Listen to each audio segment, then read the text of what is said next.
हर एक भारतीय अपने मन में, अपने मस्तिष्क में उनको बसाकर उन सिद्धांतों पे चलने की प्रेरणा लेता है।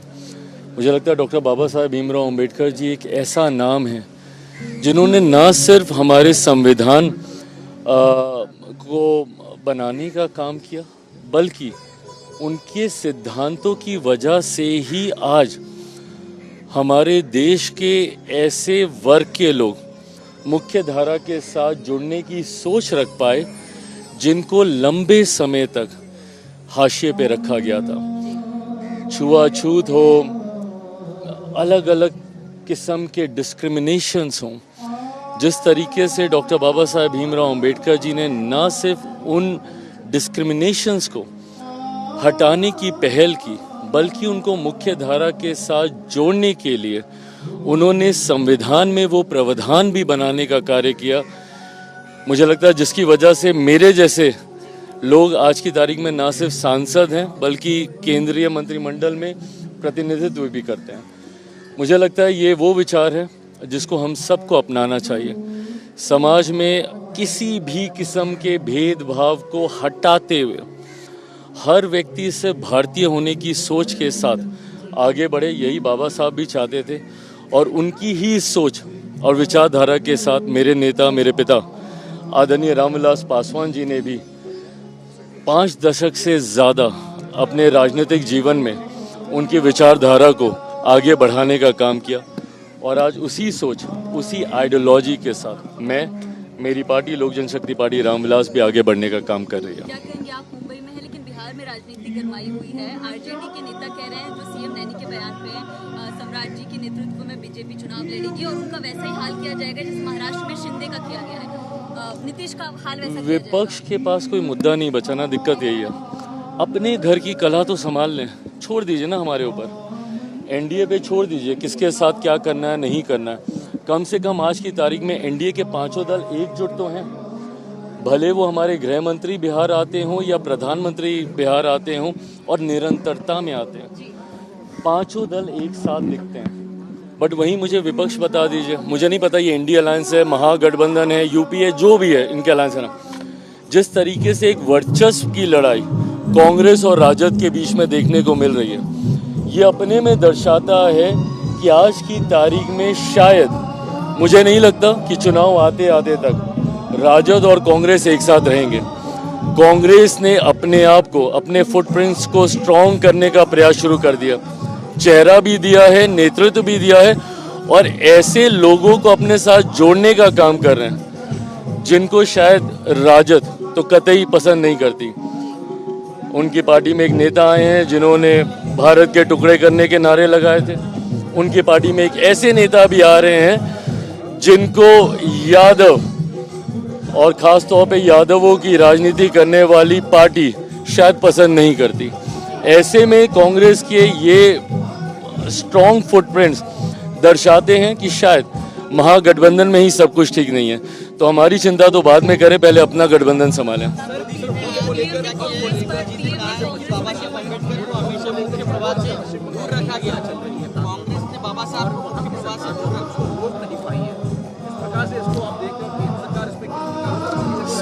स्टेट स्पॉन्सर्ड, और मैं इस शब्द का इस्तेमाल कर रहा हूँ, स्टेट स्पॉन्सर्ड। बंगाल की सरकार खुद इस तरीके के घटना चक्र को अंजाम देने का काम कर रही है। जिस तरीके से भ्रम फैलाया जाता है, एक ऐसा संशोधन जहां पे पारदर्शिता लाई जा रही है, जहां पे गरीब मुसलमानों को उनका हक दिया जा रहा है, ऐसे में जिस तरीके से भ्रम विपक्ष के नेता और उनके दल फैलाने का काम करते हैं, ये गलत है। सीए को लेकर भी इसी तरीके का भ्रम फैलाया गया था। एक नागरिकता देने वाला कानून जिसको नागरिकता छीनने वाला कानून बता दिया गया था। आप मुझे बताइए, इतने समय में कौन से मुसलमान की नागरिकता छीन ली गई? सीए का कानून ऐसे देशों के अल्पसंख्यक समुदाय के लोगों को नागरिकता देने वाला कानून था जहाँ पे बहुसंख्यक मुसलमान हैं। बट यहाँ पे भ्रम फैलाया गया कि मुसलमानों का नाम नहीं जोड़ा गया, इसलिए मुसलमानों की नागरिकता छीन ली जाएगी। बताइए मुझे, किसकी नागरिकता छीन ली गई? उसके बाद धारा 370 को लेकर भी देश भर में आगजनी का माहौल हो जाएगा, देश बढ़ जाएगा, टूट जाएगा। क्या हुआ बताइए? इस बार लोकसभा के चुनाव में आरक्षण छीन लिया जाएगा, संविधान खत्म कर दिया जाएगा। विपक्ष ने निरंतरता में सिर्फ झूठ और भ्रम फैलाने का काम किया और वही झूठ और भ्रम इस बार ये जो वक्त में जो हम लोगों ने संशोधन किए उसको लेकर भी फैलाने का काम कर रहे हैं। इन संशोधनों के खिलाफ विपक्ष न्यायालय गया है ना, कोर्ट में गए ये लोग, बट सोचिए उसी विधेयक में ये प्रावधान भी नहीं थे कि अगर आपकी जमीन ले ली जाती है तो अधिकांश केसेस में आप न्यायालय तक नहीं जा सकते थे। अगर हम लोगों ने गरीब मुसलमानों को न्यायालय जाने का हक अधिकार दिया, अगर ऐसे प्रावधान किए जहाँ पे पारदर्शिता आती है, तो क्या गलत किया।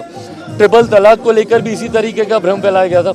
मैं मानता हूँ, मेरा विश्वास है, समय बीतते बीतते तक मुसलमान भी ये समझेंगे और ख़ास तौर पे गरीब मुसलमान ये समझेंगे जब उनका हक, उनका अधिकार उनको मिलेगा।